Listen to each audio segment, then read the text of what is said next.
The portal between future and past, a wacky adventure. In a small town, two best friends, Max and Lily, were exploring their favorite spot in the woods when they stumbled upon something curious, a big, shiny metal door with a sign that read, "Warning, Time Portal. Use with caution."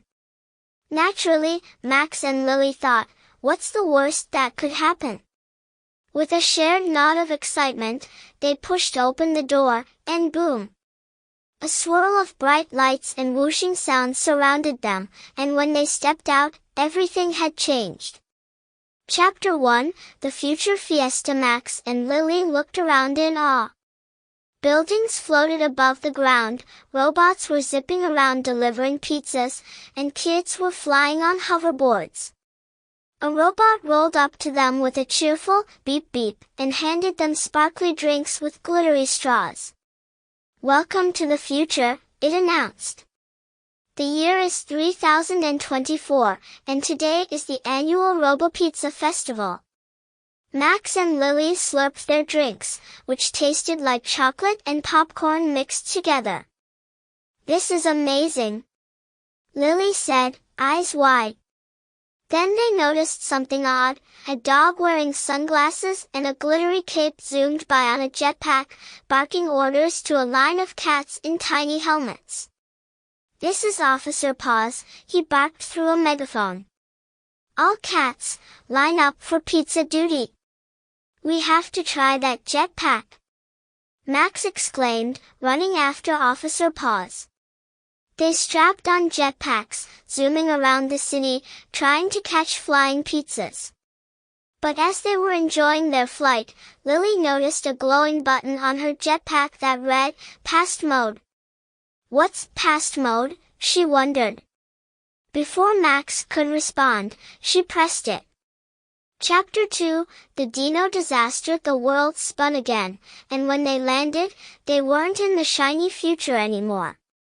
Instead, they were smack dab in the middle of a dense jungle. The air was thick, and they could hear distant roars. "Oh no! Where are we?" Max asked, his voice a mix of excitement and worry. They looked around and saw enormous trees, strange plants, and, a dinosaur.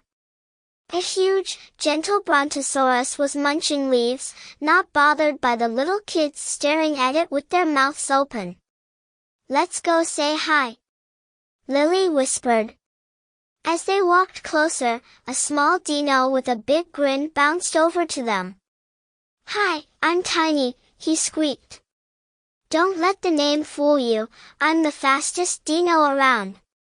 Tiny invited Max and Lily to join the Great Dino Dash, a race the dinosaurs held every week to see who could sprint across the jungle fastest without getting splashed by the swamp monsters.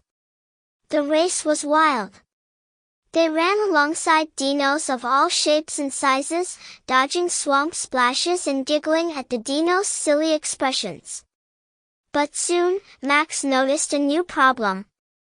"Lily, I think we're stuck here unless we find that portal button again." They looked around, and there, on Tiny's back, was the Past Mode button. "Can we try pressing that?" Max asked Tiny. "Go for it." Tiny laughed. "Maybe it'll take you somewhere fun." "I'll miss you, though." They pressed the button, waving goodbye to their new dino friends. Chapter 3, Nightmares and Noodle Dragons. When they landed, they were wearing heavy, shiny armor. They found themselves in a grand castle with knights jousting and minstrels playing music. It was the Middle Ages. "Oh wow, we're in a castle," Lily whispered. Just then, a man in a long, flowing robe ran up to them, looking frantic. "You must be the new dragon defenders. Quick, the Noodle Dragon is back." "The what?" Max asked, trying not to laugh. But soon enough, they saw it, a huge dragon with a body made of spaghetti noodles and eyes like meatballs. It wobbled as it moved, slurping the grass and trees like they were pasta. Help! It's eating my garden, a knight shouted, running away in fear. Max and Lily burst out laughing. This dragon wasn't scary, it was hungry. Thinking fast, Max found a bucket and filled it with tomatoes, cheese, and meatballs from the castle kitchen. Here, Noodle Dragon, he called, tossing the bucket. The dragon happily slurped up the food and settled down, its noodle body full and wiggly. Everyone cheered. The king declared them the bravest kids in the land, and they were given golden crowns made of spaghetti. Chapter 4, Home Sweet Home. After a feast of spaghetti, Max spotted another glowing button on the floor. It read, Home.